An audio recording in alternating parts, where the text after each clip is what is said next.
I want to show you something.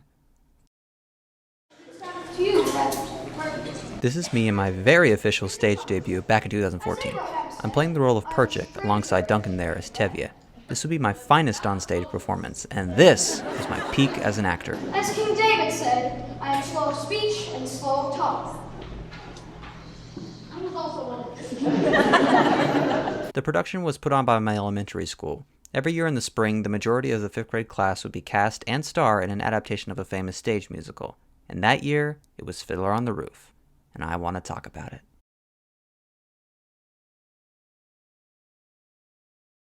Fiddler on the Roof was the result of a collaborative effort between composer Jerry Bach, lyricist Sheldon Harnick, and playwright Joseph Stein. The musical itself was based on the stories of Solomon Rabinovich, better known as Sholem Aleichem, who is a Yiddish author and playwright. The stories were published under the name Tevye and His Daughters. The film adaptation would release 7 years later after the musical premiered on Broadway, and would follow its plot very faithfully. Tevye is a poor Jewish milkman living in the Russian shtetl of Anatevka in 1905. He lives with his wife of more than 25 years, Golde, and his 5 daughters. Seitel, Hodel, and Chava are the oldest, with his youngest daughters being Spritze and Bielke. Throughout the story, Tevye's faith and traditions are constantly being challenged, as his eldest daughters wish to find love on their own terms. All whilst this is happening, Tevye's family and their entire community must confront and face the harsh oppression of the Russian government that is occurring shortly after the turn of the century.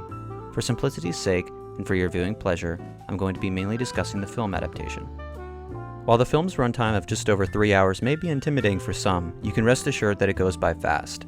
If I can compare it to anything, I might think The Wolf of Wall Street would be a fair one. That film's high energy and exciting direction helps it to speed by, where you don't even feel like 1 hour's passed. Similarly, Fiddler on the Roof's story is easy to get invested in, as it's quick to introduce you to all the major players and plot points early on. There's no better way to look at this than with the opening number, Tradition. Before the film's opening credits, we are introduced to almost everything you need to know about this film.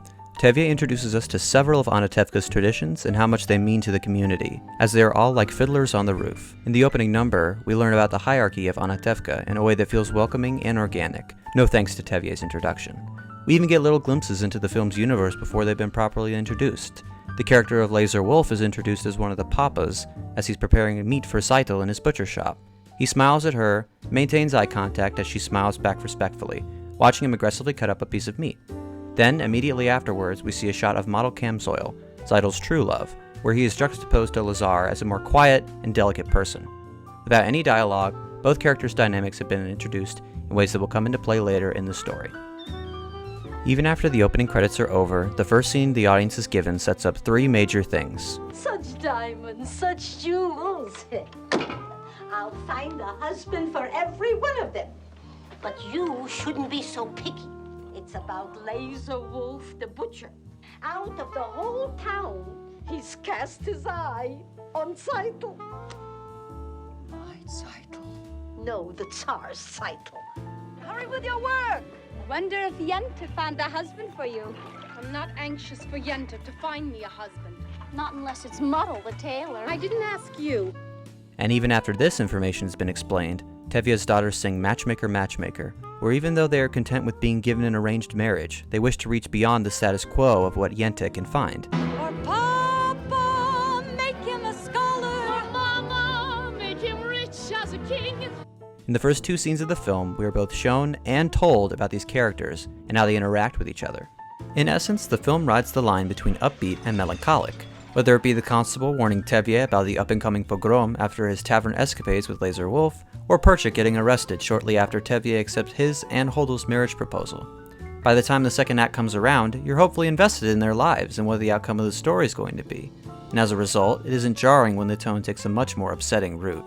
By the end, the film arguably succeeds at getting you to care for these people, which I feel is one of the film's strongest attributes.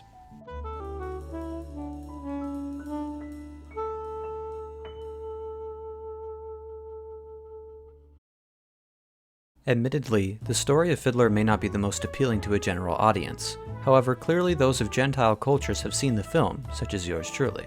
Over 1 billion people saw the film, so they couldn't all be Jewish. Although it is a musical, which can be decisive for some, it has found success. The musical won the Tony Award for Best Musical when it premiered in 1964, and the film adaptation was the highest-grossing film of 1971, the year it released.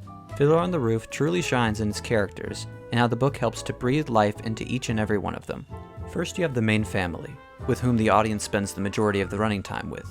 Golde is clearly the backbone of the family. As the good book says, The good book can wait. Get washed. the tongue she gets from her mother. Martel, you're also eating with us? Oh, of course. Another blessing.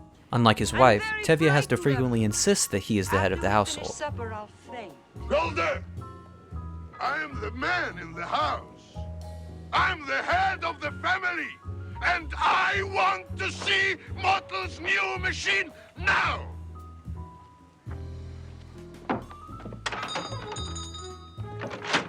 Now let's go home. Norma Crane's portrayal of the character was her last film role before her death 2 years after the film's premiere. She and Tevye share a strong bond, which is most emphasized in the number Do You Love Me, where she and her husband reflect on their own arranged marriage. After 25 years, it's nice to know.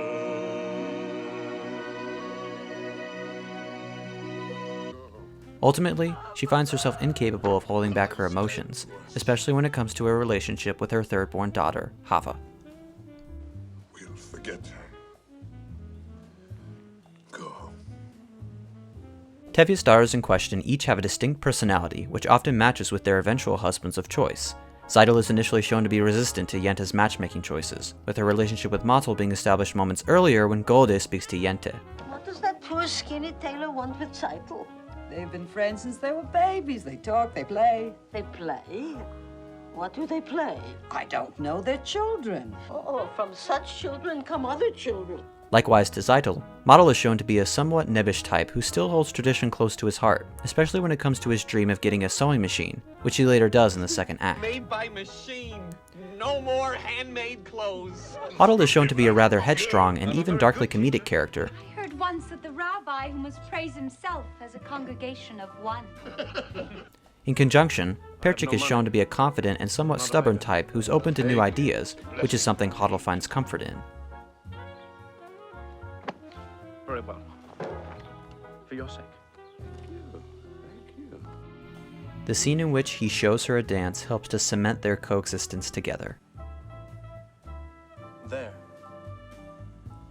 We've just changed an old custom. Finally, Hava is the last daughter to find a husband. Tevye's younger daughters, Spritze and Bielke, aren't given much character, as they are more or less just a reason for Tevye to struggle with such a large family. Hava finds love in Fiedka, a Russian Orthodox man whom she meets while working one day. They both share a love of books, of which Hava's fondness was established in Matchmaker. Since when are you interested in a match, Hava? I thought you just had your eye on your books. Overall, the main family element in Fiddler on the Roof is what draws an audience in, with all of their lovable quirks. Even still, the supporting cast of characters helps to establish Anatevka as a truly lived-in place. Lazar Wolf, mentioned earlier, is quickly established as a lonely soul, having lost his wife years earlier. He and Tevye learn to support each other, as they share a rapport like no other in the film, for better or for worse. Characters like Mendel, the rabbi's son, have their own spot to shine, such as when Perchik is first introduced into the town, and most importantly, to Tevye. He constantly corrects Tevye's quotes from the Bible. I'm a stranger in a strange land. Moses said that. Forgive me. By giving lessons He to also children. offers one of the You have any funniest children? exchanges in the whole film. I have 5 daughters. 5. Daughters. Girls should learn too. Girls are people. A radical. Go away. Even characters with almost no dialogue manage to leave an impact. Anatevka's rabbi himself is a kind man with a sense of humor. The Tsar? A blessing for the Tsar, of course.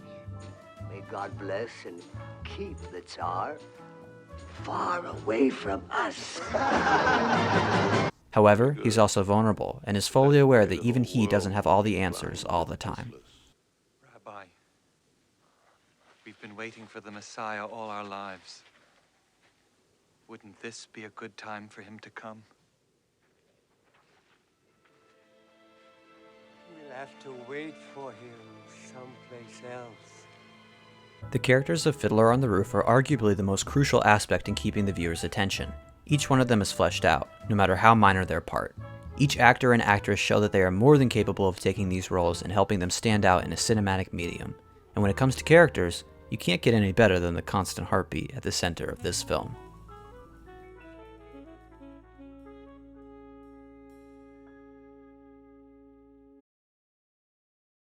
In the original Broadway production of Fiddler on the Roof, the lead role of Tevye was played by actor Zero Mostel, who made the character a household name. Mostel was known throughout his time as a larger-than-life figure, more than capable of playing roles such as Tevye on the stage.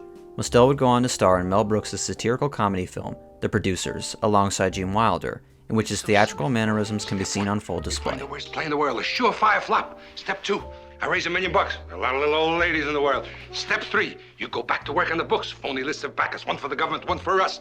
You can do it, Bloom. You're a wizard. Step 4, we open on Broadway. And before you can stay, Step 5, we close on Broadway. Step 6, whoa! I want that money! Oh, I fell on my key. When it came time to make the film adaptation, Norman Jewison, the director, chose not to cast Mostel, out of fear that audiences would only see the actor and not the character. Instead, Jewison cast the musical's West End lead actor, Chaim Topol. Topol is arguably the most iconic actor to have ever played the role of Tevye, on the stage and on the screen. Topol has performed the role more than 3,500 times throughout his career as an actor, and has kept this tradition going long after the film adaptation had premiered. Having said that, Topol's performance in the film adaptation is one of my favorite performances in any film that I've ever seen. While I cannot say that I've ever seen any of his other work, I can definitely say that when I see him in this film, I don't see Topol. I see Tevye. I see a poor yet hopeful milkman just trying to scratch out a pleasant tune without breaking his neck. Topol's performance as Tevye rings as the highlight of the film. His empathetic and affable nature makes him a joy to watch. His constant breaking of the fourth wall helps to familiarize the audience with his story and to remain faithful to the stage musical. To put it simply, watching him is effortless. It's as if they took a real person from that time period and put him in front of the camera. Topol's energy that he brings to Tevye is just so infectious, and his range of emotions is incredibly versatile. In the span of an hour, he can go from drunkenly celebrating to deeply contemplating his life and the life of his daughters. I cannot see anybody replacing Tevye in this role. Though Mostel should be recognized as the original Tevye, I can't help but see Topol as the definitive Tevye. He makes the film what it is, and without him, there's absolutely no way that the film would reach the heights that it does. And while Tevye is the reason to watch this film, we can't go any longer without talking about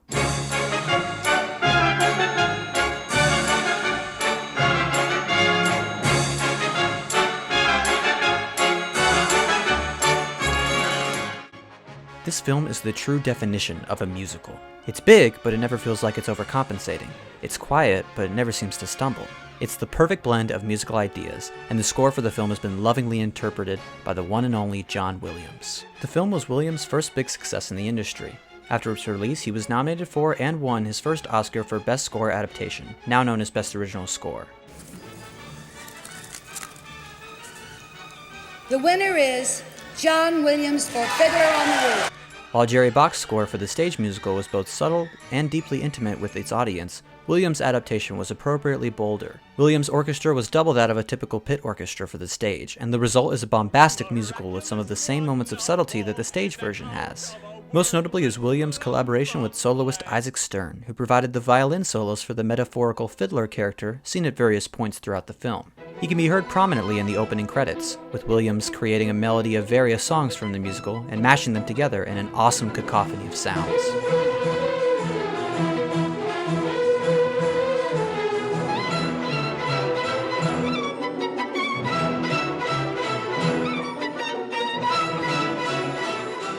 While Williams' adaptation of Bach's score was no doubt one of the key factors in transforming Fiddler to the screen, you couldn't have done it without the iconic songs from the stage written by Sheldon Harnick.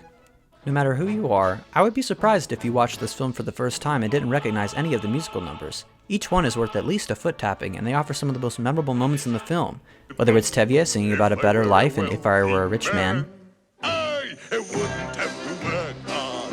Yabba dibba dibba dibba dibba dibba dibba dibba. or the town of Anatevka singing the luscious melodies of Sunrise, Sunset. Sunrise, sunset, sunrise, sunset, swiftly flow the days. I feel one of the best parts about the songs in this film is how natural they feel. characters will begin singing in settings that are totally realistic for their situation, such as the celebratory To Life after Tevye gives his permission to let Lazar Wolf marry his idol. It takes a wedding to make us say, let's live another day. In this way, the music of Fiddler on the Roof builds upon its story and doesn't stop the film from telling a musical number that's unjustified in the grand scheme of things. But of course, you can't watch a film without the people behind the camera, which leads us into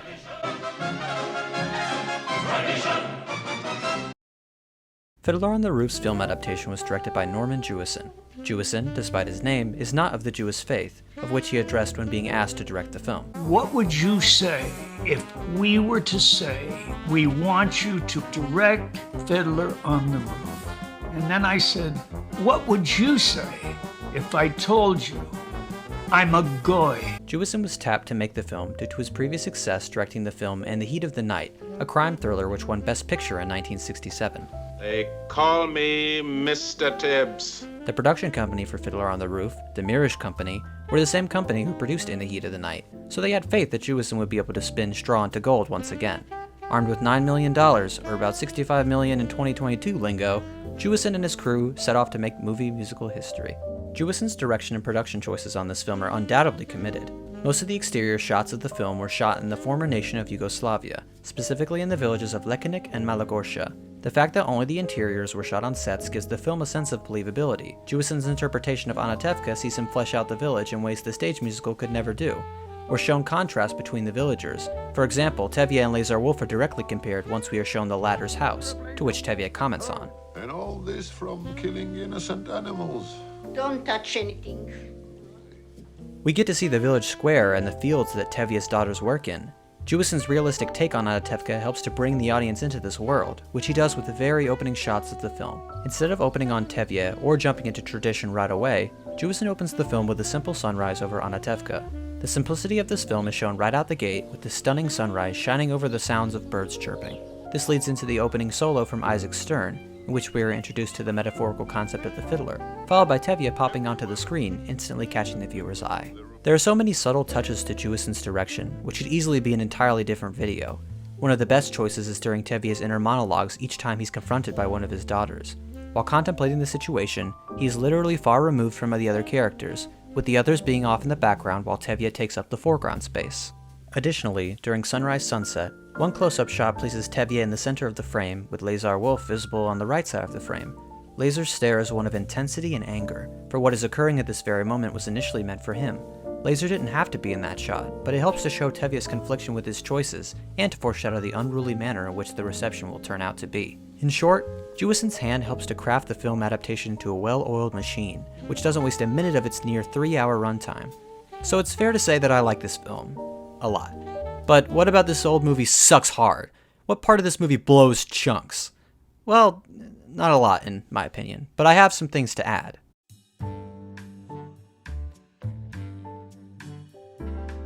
As stated earlier, Tevye's third daughter, Hava, ends up marrying Fiedka, a Russian Orthodox man whom she meets one day while farming. I feel that their relationship is not solely a fault of the film, but of the stage musical as well. Hava, while given more development than Tevye's youngest two daughters, is not given much more at all.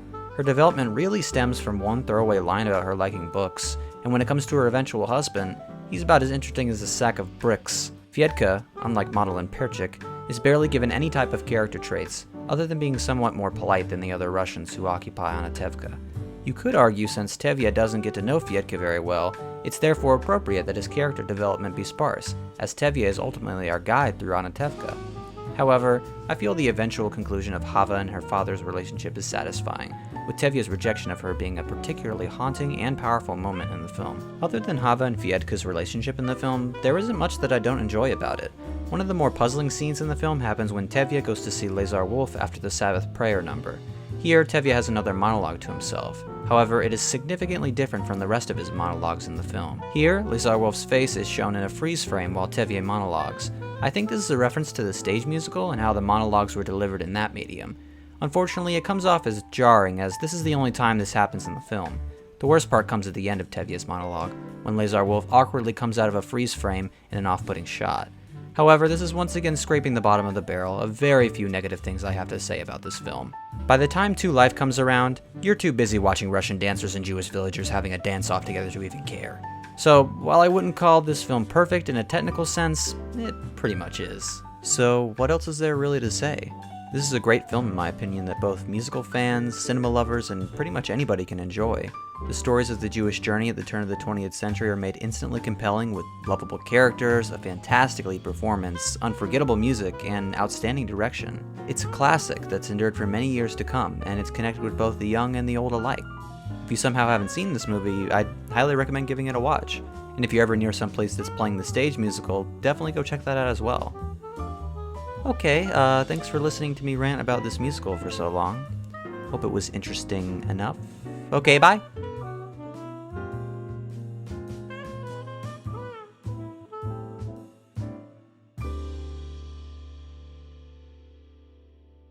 Hi, welcome to the end of the video. I'm doing this unscripted, so if things sound terrible, that's why. Thanks for watching. I'm glad you watched all of it, unless you skipped to the very end instead. And I hope you guys had a good time watching it. I had a fun time making it. It was cool to revisit this musical, which meant a lot to me back then and still means a lot to me now. I still have original programs from the 5th grade thing. Shout out 5th grade, I guess. Also, shout out to the directors, Miss Bowen, Miss Harris, and Miss Tarkington. They were very good at their job because the musical was fun and we all had a good time. We all had a good time. What can I say? Yeah, thanks for watching the video. I appreciate your time and I hope you guys learned something maybe you didn't know. Maybe something you might use in the future. I don't know. I'm just guessing. Seriously, thanks for watching.